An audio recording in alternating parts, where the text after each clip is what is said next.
반갑습니다. 송지준입니다. 오늘 저는 한동훈 검사장과 추 장관에 대한 이야기를 좀 해보고자 합니다. 일전에 한동훈 검사장과 그리고 채널A 전 기자의 녹취록이 공개가 됐었죠. 해당 녹취록이 처음에 공개가 됐을 때만 하더라도 KBS가 때는 이때다 싶었는지 대서특필하지 않았습니까? 야, 이것이야말로 검언유착의 증거다. 이것이야말로 한동훈 검사장이 이제 그 유시민을 향해 가지고 표적 수사를 한 것이고, 그리고 또 나아가서 채널A 전 기자가 총선을 염두를 해두고서 윤석열 검찰총장을 위해서 이런 식의 보도를 준비한 결정적인 증거다. 마구잡이로 그냥 쏟아냈었죠. 그런데 어떻게 된 것인지 해당 보도가 나오고 난 직후에 채널A 전 기자 쪽에서, 그리고 또 한동훈 검사장 쪽에서 즉각적으로 대응하지 않았습니까? 야, 너네 무슨 소리 하는 것이냐? 우리가 녹취록을 가지고 있고, 그리고 그 녹취록도 공개를 해버렸습니다.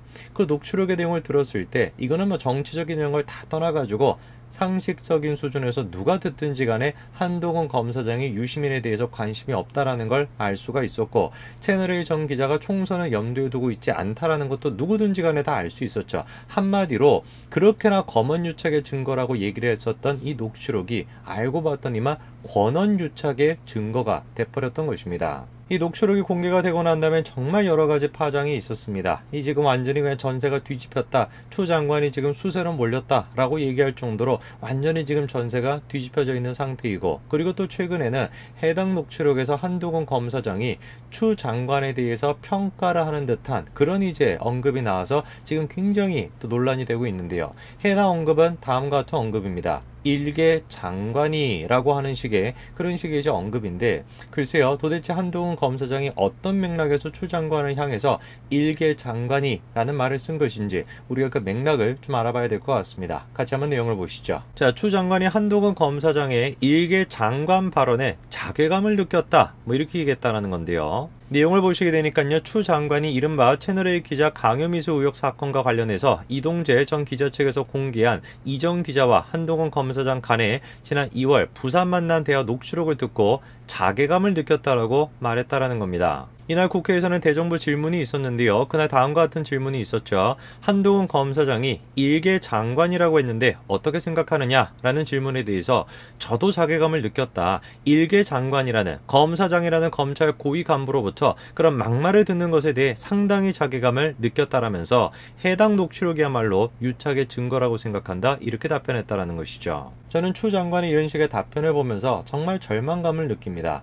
아무리 그래도, 아무리 저랑 생각이 다르다라고 해도 대한민국의 법무부 장관인데 어떻게 법무부 장관이 이 지경이 됐을까? 제가 정말 절망감을 느낍니다.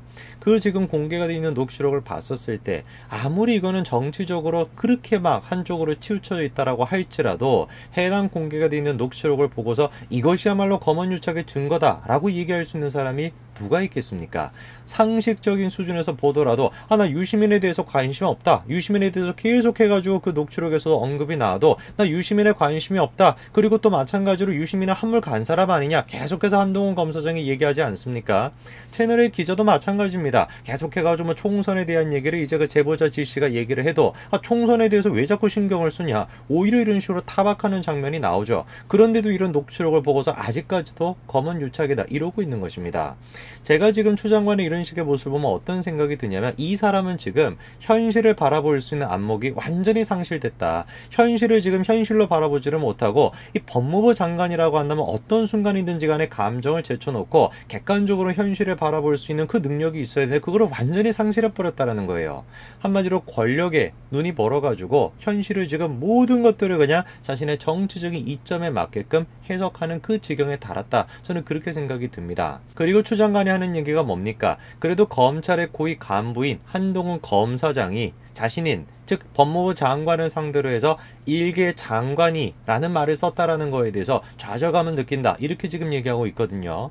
지금 이제 이 표현에 대해 가지고 굉장히 지금 논란이 많습니다. 제가 이제 아는 주변의 분들 사이에서도, 보수 우파들 사이에서도 이거에 대해서 굉장히 비판하는 목소리가 나와요. 야, 아무리 그래도 그렇지, 이 지금 지휘체계가 있는 것이고 검찰이라는 조직이 있는 것인데 어떻게 한동훈 검사장이 자신보다 상관이라고 할 수 있는 법무부 장관을 상대로 해가지고 일개 장관이라는 말을 말을 쓸 수가 있냐. 이것이야말로 윤석열 검찰총장과 한동훈 검사장의 잘못된 어떤 권력욕에 찌들어 있는 모습을 보여주는 것이다. 심지어 이렇게까지도 비판하시는 분들이 계세요. 그런데 저는 그분들의 의견에 동의할 수가 없습니다. 왜? 그 지금 맥락을 우리가 살펴보게 되면 전혀 다른 이야기가 나오거든요. 녹취록의 지금 전문을 보십시오. 아니, 일개 장관이 헌법상 국민의 알 권리를 포샵질을 하고 앉아있어. 국민의 알 권리가 나중에 알아도 될 권리야. 로또도 나중에 알고 먼저 아는 게 차이가 얼마나 큰 건데. 당연히 알 권리의 핵심은 언제 아느냐야. 국민은 나중에 알아도 된다는 뜻은 우리만 먼저 알겠다라는 뜻이라고.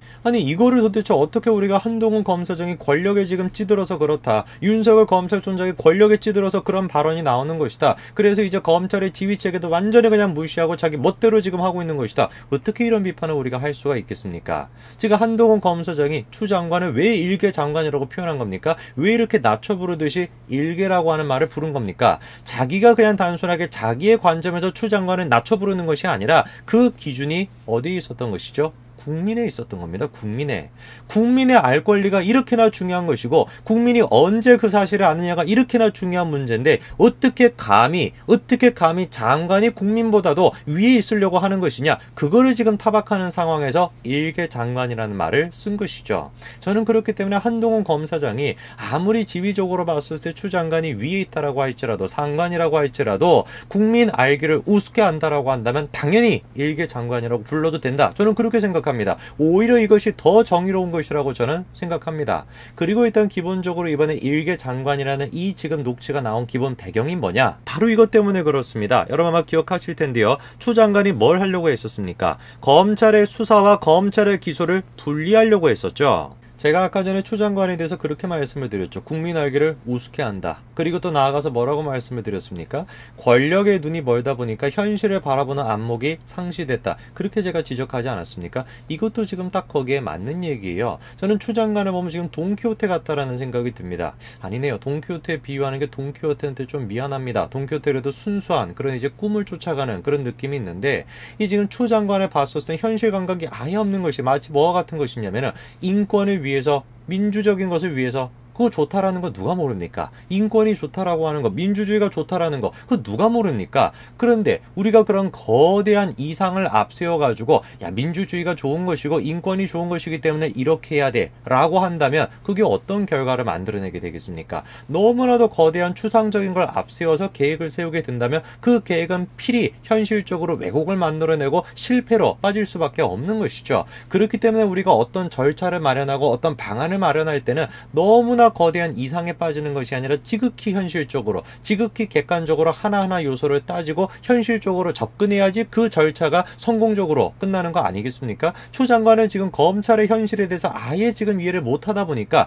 너무나 거대한 인권, 민주적 절차 그런 거를 앞세워가지고 개혁을 하겠다 그렇게 얘기를 하고 있는 것입니다. 바로 그 점에 대해서 비판하면서 녹취록에 이런 얘기가 나왔던 거예요. 수사, 기소, 검사 분리 이건 진짜 어떻게 그런 생각을 끄집어낼 수가 있냐. 딱 하나라는 겁니다. 한 검사장이 뭐라고 얘기합니까? 무조건 수사를 맡겠다. 권력 수사를 맡겠다. 그런 일념밖에 없어서 그런 것이다. 문제는 공부 좀 하고 하라고 그래. 매번 틀리고 지금까지 맞는 말을 한 적이 한 번도 없잖아. 이렇게 지금 지적하고 있죠. 공직자가 자신의 권력에 취해 있고 국민 알기를 우습게 한다. 그걸 우리가 어떻게 알 수 있겠습니까? 간단한 거 아니겠어요? 국민들이 제시하는 문제점, 국민들이 제시하는 의혹점 이런 것들에 대해 가지고 묵살해버린다라고 한다면 그것이야말로 공직자가 권력에 취해 있는 것이고 국민 알기를 우습게 한다라는 것에 대한 반증 아니겠습니까? 바로 이렇기 때문에 저는 국민들이 대부분이 갖고 있는 그 의혹에 맞춰서 수사를 하고자 했던 윤석열 검찰총장을 추 장관이 자신이 장관으로서 갖고 있는 그 권한으로 눌러버렸을 때 바로 그때 이미 알려졌다라는 것이죠. 추 장관이 권력에 취해 있는 사람인 것이고